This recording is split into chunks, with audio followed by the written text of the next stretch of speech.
What's up, everybody? Welcome back to the Winner's Circle. You're here with Waskar and LT, and today we have our first guest here, Coach D, joining us on the live podcast. How you doing, Coach D? I'm good. Excited to be here, guys. Thanks for having me. Yep, of course. Today we're here to speak about the recruitment process and all that. You know, there's a lot of kids out there confused coming out of high school, coming out of junior colleges, you know, and all types of sports, not only baseball. You know, we'll probably center a lot in baseball because that's what we do. But tell us about your experience as a player with the recruitment process, and then tell us your experience as a coach now. Okay. So as a player, I went to a small high school. So recruiting, college coaches didn't come out to college or to the little high schools very often. So a lot of the recruiting came from my coach reaching out to other colleges, trying to get me some exposure. And then it also came from my summer ball, like baseball. So whenever our summer ball coach would set up tournaments, he would invite college coaches to come out and watch us play and stuff like that. So that's kind of how the exposure came upon me, was through my high school summer ball coaches. So from there, I mean, it was pretty cookie cutter, you know. I explored some options. I went on college visits. I made sure the school I chose was going to be the right school. And it came down to what was the best fit, you know, and also scholarship money was a big factor as well.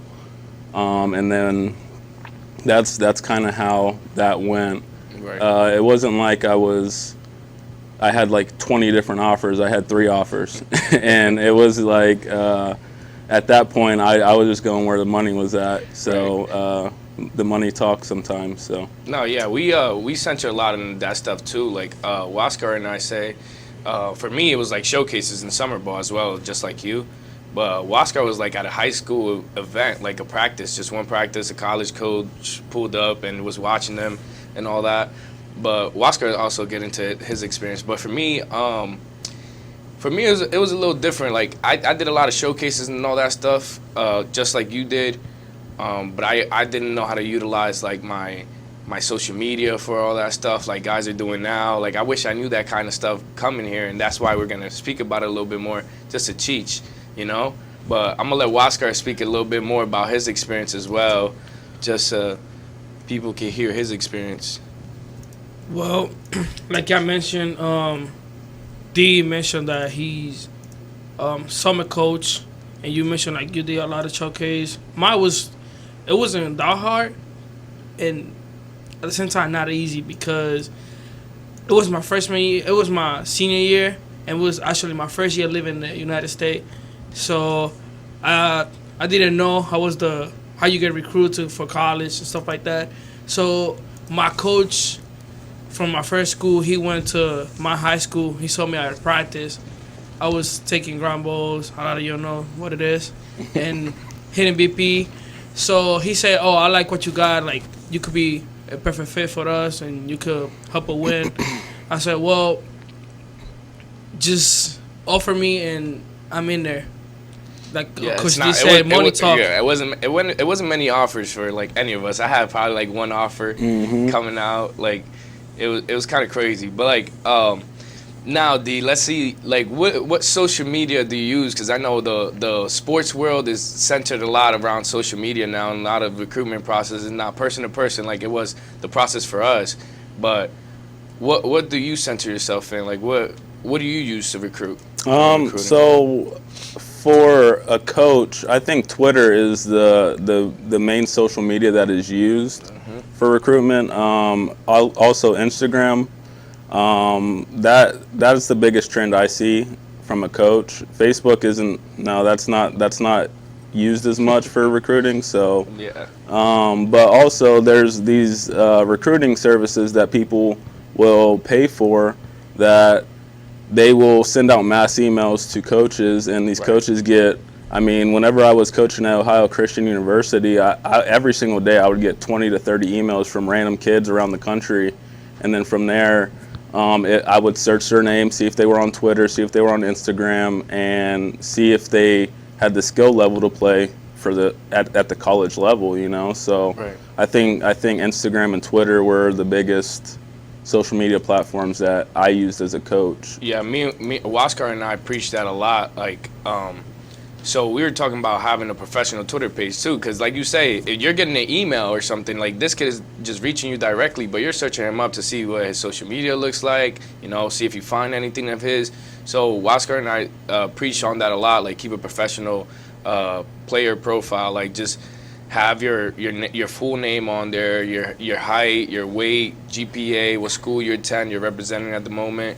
But like that's really important because, like he said, like coaches would go up there and search your name up and see what you're doing. Like if you have a professional account, they're gonna take you serious, And same thing with Instagram. Like I told him, like there's a lot of people that have just their personal Instagram, they have it nice and private, and then they have their sports Instagram and like all that, because you're able to have multiple profiles. So if you're allowed to do that, I mean, definitely take advantage of it if you don't want your personal stuff mixed in with your sports stuff. Absolutely. But you should definitely keep it professional for the most part. Yeah, and from my standpoint, I'm a little bit older than you guys, so social media wasn't leveraged for recruiting like it is for you guys. Right. I think that you guys came up in a generation where you have so many resources to utilize, and if you're not leveraging your social media to promote yourself as an athlete, then you're kind of behind in the game. Right. And I didn't have that. I graduated high school in 2013, so Instagram and all that stuff was just coming up. And we all used that stuff as kids as like a social platform rather than a more of a business or a recruiting platform, so just like LT was saying, it's really important to separate your personal life and your professional life if you're going to do it that way. And also, whenever a coach gets an email that just says, here's my stats, here's my GPA, like, okay, it's high school. I'm not going to sit here and say that high school shouldn't be, doesn't have any, like, weight behind it, but in the same breath, like, if you're batting 500 in high school, you get to a good college school, you might be batting 320, and that's still good, Right.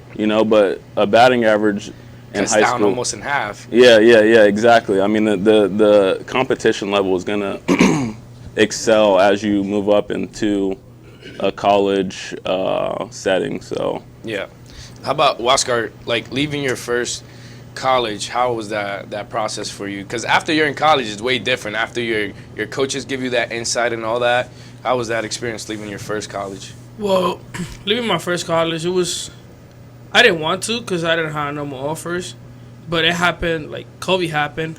So Right. I didn't have no more options. Then I had to stop going to school and for about a year. And then I picked another offer because my friend helped me in Baltimore, Essex, Right. which me and that's where LT met that's each where other. we- So yeah, it wasn't that hard. I just really had to speak to the coach, and also it's crazy because both of them I didn't even go to a visit.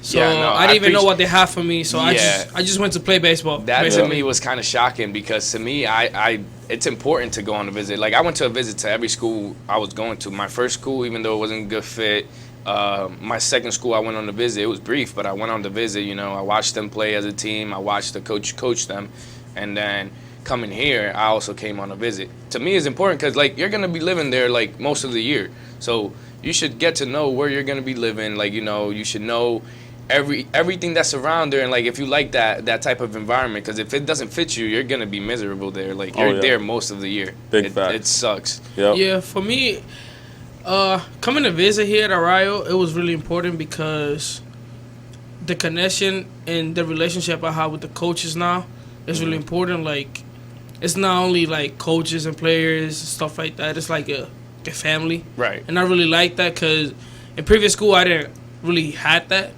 but having that here is like a plus. Yeah, it's definitely important. Like, bro, just having that connection. Like here, we get along great. Like as a team, you see that every day. We get along great. We all we're all communicating, having fun, and like, you know, that's how you get to know. Like, we developed that relationship with Warney where it was like, hey man, like we actually like this guy as a person, not as a coach. So it's like, it's enjoyable to be around every day. Like, you want to go do your stuff. You Right. want to do everything. So like, you also want to develop a relationship with that coach, that recruitment coach, whoever it is, because you want to feel like you're at home. You want to feel welcome there. Like, it's just Absolutely. not about, you know. And there's a lot of guys that don't understand that. Like, they don't understand that a relationship is important with your coach. Oh yeah, for sure. Yep. You know, and then from a coach looking at an athlete to come to their school, you know, like making sure they're the right fit is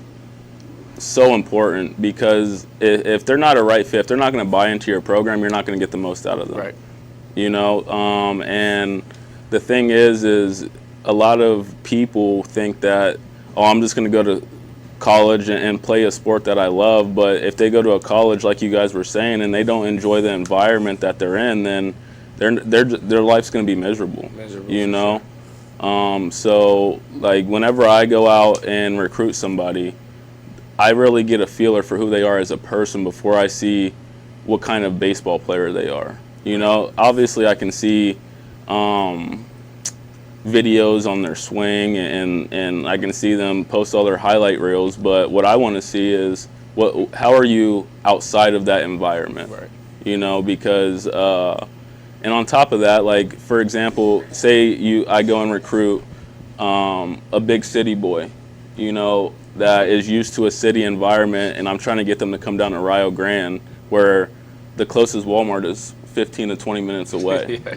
You know, that can be a game changer or a deal breaker for somebody that has the convenience of having a Target, a Walmart, a McDonald's. I mean, any type of establishment that is in arm's reach. You know, it's not like that here. You know, so the biggest thing that I would say to somebody that's coming to Rio is it's a small town. It's a very safe environment, you know, and on top of that, we're a big family. You know, Right. It's not just the baseball team; it's the whole campus as a Right. whole. You know, all the professors want to see all the students succeed, and they'll do just about everything in their power to make that happen, as long as you're participating. You know, if you're not Right. showing up to class, if you're not doing your homework, like, they're not going to feel obligated to help you out because you're not helping yourself out. You know, and that's the experience that I've had here at Rio. So I mean, the thing is though is the right fit is everything. Right. And that's the biggest thing I would preach to people in the recruiting process. To me, a lot of it was like knowing what I was coming to, like asking everything, and like just being sure like of who we were. But that's also, we got prepared for that at our junior college. Like, our coaches setting us up like on all these different things. We had professional Twitter's account, all that, but we also used other things that let us know like stuff like this. Like, we're on field level. Field level was a great. Waskar knew about it before me, but field level was great, bro, because coaches are able to reach out on there. You know, you're able to post your highlights, all that stuff. You know, all your information is on there, and not even just that. Like, all your personal information is on there, but a coach could reach out to you right on field level. So, I mean, that's how I was getting most of my offers after my first junior year. Like, after my freshman year, I was getting a lot of offers there. Like, that was a game changer. I was like, if I'd known this after high school, man, I could have went far. But Yep. I mean, that's just how the game goes. Waskar used that a lot. What else did you use for recruitment, Waskar? Well, we can say Synergy, I'll but show you. Synergy is like actually like to self-scout. So Right. like whatever you're doing wrong, And you get your you can- videos out of there too, yeah. you can get videos and make highlights with it. Mm-hmm. But I like Synergy a lot too because it just helped me We'll show a few be of better those. and compete. And whenever I'm doing struggling, I can go back to it, and then just from there, I can just post video and field level, and then coaches gonna see it more, and they're gonna reach out to me. Like LT say, freshman year in college, like he picked up a lot of offers. I started getting offers last year actually, because my freshman year wasn't bad, but you know could be better. But we learned from that. And yeah, I feel like field level is it's the way to go. Yeah. Because a lot of coaches are doing it too. Now you've never heard of field level, right, D? I mean, I've heard of it. I've just never. Never used it. Or I've never anything? used it. Yeah. It's kinda, I hear people talking about it all the time, and it's just not something that I'm familiar with. So I mean, it's not. It's not. I'm opposed to getting familiar with it. It's just Yeah. I've just never. Oh yeah, I recommend it. Like when I was on there, it would tell me all types of things. What kind of school it was, like NCAA, NAIA, what division, program name, and it has a lot of information on there that people are interested in. Because there's a lot of kids coming out that are like, oh, I want to look for Division II school. Like, oh, you're gonna know if you're gonna go to a Division II school or not. Like they're on there. Right. Like there's so many schools on there that you wouldn't even imagine. No. I ain't even imagine it myself. Let me ask you a question. So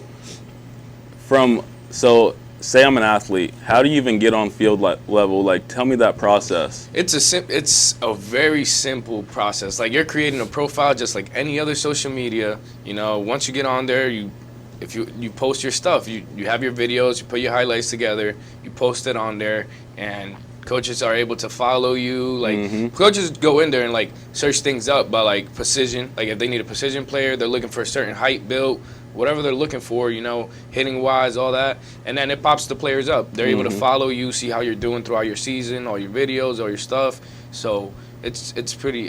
So it's basically like a social media platform just for recruiting. Just for recruiting all athletes. Like they have a lot of sports. I'm not sure how many sports they have, but they have quite a lot of sports. Yeah, they have a lot. They have for basketball, soccer, football, and even tennis. I think. Okay. They have everything. So, I knew about it in high school, but I didn't use it. Like I said, it was for me. It was not really important back then because I didn't know what it was. Yeah. But as soon as I knew what it was, and I went back to the site. Damn, And it's all free? yeah. It's all free. Well, you pay if you want to find out what schools are like looking at you and stuff like that. If you want to contact those coaches yourself, but it's all free for the coaches that are interested in you. Like they're able still to reach out. You can still put your stuff out there and all that. Unless you want to know like what schools are looking at you, you do not have to pay a cent. And most times coaches have free access to all that stuff anyway. Right. So yeah, that's a game changer, Yeah, man. I for mean sure. that can really push you to somewhere that could change your life. Right. That's awesome. I didn't even know anything about that. So well, that is all for today, guys. I hope you liked and enjoyed our podcast of the day. Thank you, Coach D, for joining us. yep. Thanks for having me.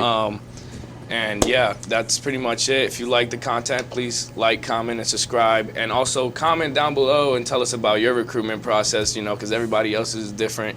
And just let us know what you did and what you think works.